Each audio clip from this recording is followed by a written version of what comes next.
Good morning, everyone. Don't mind the mess. I'm in the middle of rearranging my porch because for Floridians, this is a big time for starting plants and stuff like that. So I'm trying to rearrange so that I can do my seedlings, my startings, so I can show you all. All right. Let's open our Bible.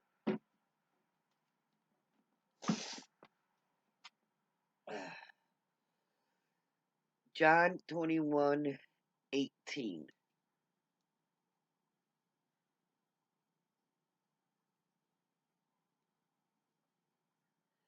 Truly, truly, I say to you, when you were younger, you used to gird yourself and walk wherever you wished.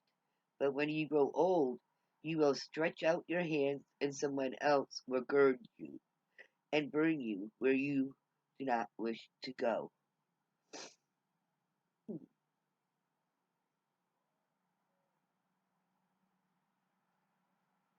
All right, that was John 21:18. I'm not sure what it means. Maybe Brother Jim, you could help me with that, oh man? Because I really don't know. I have no clue. But why I brought you here with me today is because remember when I had hung up some corn on the cob to dehydrate and dry up so that we can replant this season? Well, guess what? Floridians, Floridians. I don't know about anybody else, but Floridians,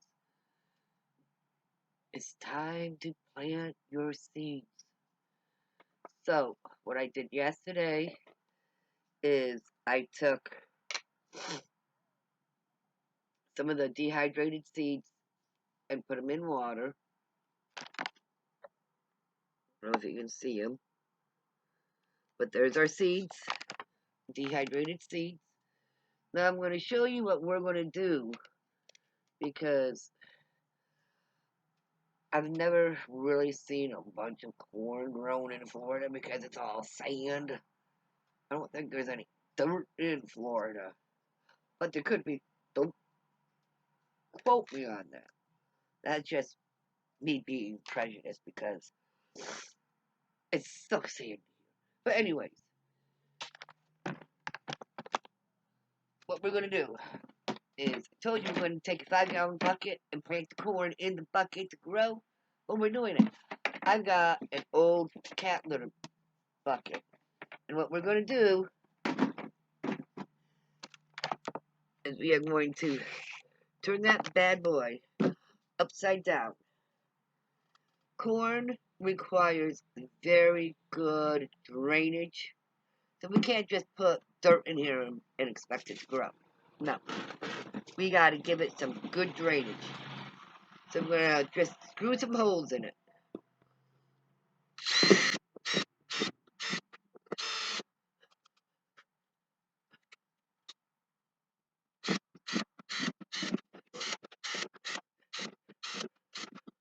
Put a lot of holes in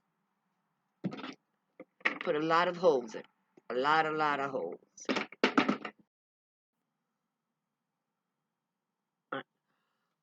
Couple of things that I think I really need to go over with everyone. Corn is something that you want in your garden. All right. Corn on the cob really is something you want because corn is one of the actually only of the few foods that put nutritions back in the soil. All right, say you have a garden. All right, this end of your garden, you plant corn in, and then this side you plant your regular vegetables. This side is going to be so full of the nutritions and nutrients from the corn, but the vegetables on this side takes it from the ground. So why farmers or people who do gardens a lot they will switch every other year. This year, this side is corn. This side is your regular vegetables. Next year, you rotate, and this side will be corn, and this will be your vegetables because this side now has all the good nutritions that you want for your vegetables. And this side is already all drained out, but the corn will put that back in.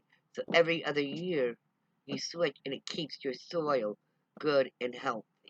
All right, that is something I always stress to everybody. If you're going to have a garden, make part of it corn, only because it gives your soil or your dirt so much nutrition, and well, because dirt or gravel or soil over time will go bad because there's no nutrients in it.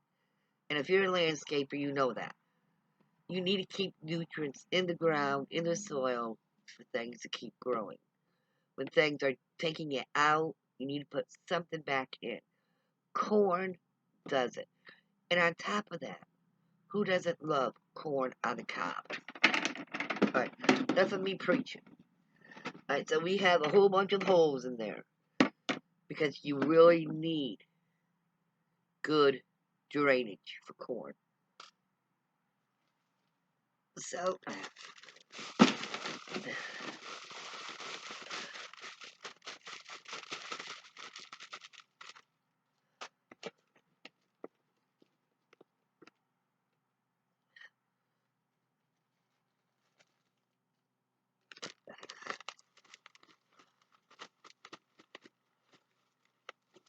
now, another thing you need to know about corn is a vegetable that really needs to be grouped together because having one stock won't do good. Now, I will probably end up with like 4 or 5 different buckets with corn, and then each bucket you're going to have 5 to 6 stocks, hopefully.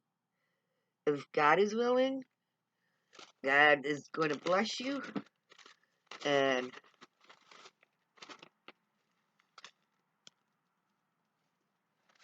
but another thing is corn doesn't take the roots aren't really long. They don't spread out. They don't. Um. They just if they were in the field, you could push a stalk of corn over. That's how shallow the roots are. But we're doing it in a bucket to help because they grow so tall. So that's why we're going to do it in a 5-gallon bucket instead of a little pot. It's because we're hoping that it will help with the growth. Now, I put it a little bit more than half full. And what we're going to do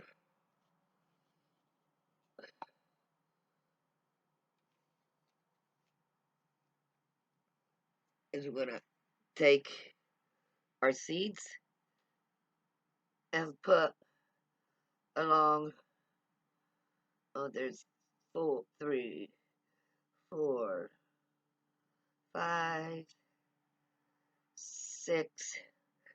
I'm going to throw a couple extra in there just in case. But there's 6 in there, alright? Now, we're going to just lightly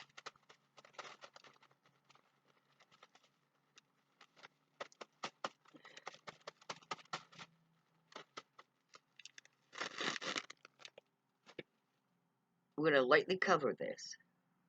We're going to water it. We're going to water it really good. Now, corn needs direct sunlight. So you want to set this where it's going to get sunlight the whole day long. And it needs watered every single day. That's why we put the holes in, is to keep that drainage, because it needs the oxygen and the whatever it is in the water. I'm not scientific, alright? But I mean, when you plant those seeds, plant them for about an inch deep. So I'm going to need a little bit more dirt on top of this because I want it to be an inch deep.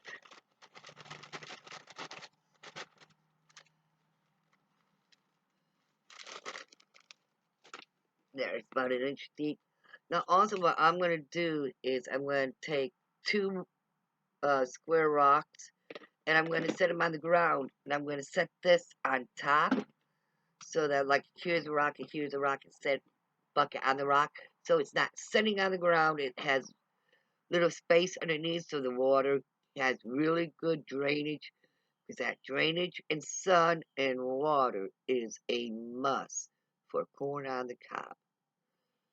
And let's see what else. It'll take 60 to 100 days before you can eat the corn. But we will come back along with my strawberries we did yesterday and the corn. It's going to take at least a couple of weeks for any growth to really materialize. So I will come back every few weeks and do a quick video to show you if they are growing, if they're not growing, what I did or didn't do different. But that is all you have to do for your corn. Love ya.